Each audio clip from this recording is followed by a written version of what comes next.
Menteri Agama Yakut Khalil Qumas mengusulkan bahwa biaya perjalanan untuk ibadah haji atau BPIH tahun ini akan naik menjadi Rp69 juta per jamaah. Jumlah ini naik hampir 2 kali lipat dari biaya haji tahun lalu yang sekitar Rp39 juta.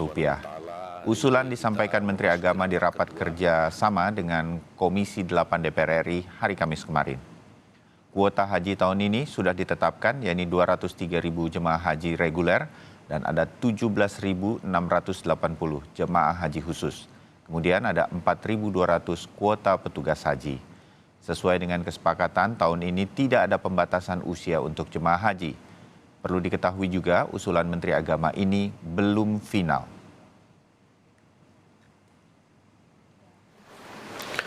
Komposisi pembebanan BPIH tahun ini adalah sebagai berikut.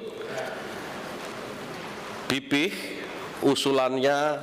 usulan dari pemerintah Rp69.193.734 atau 70%. Dan nilai manfaat Rp29.700.175,11 atau 30%.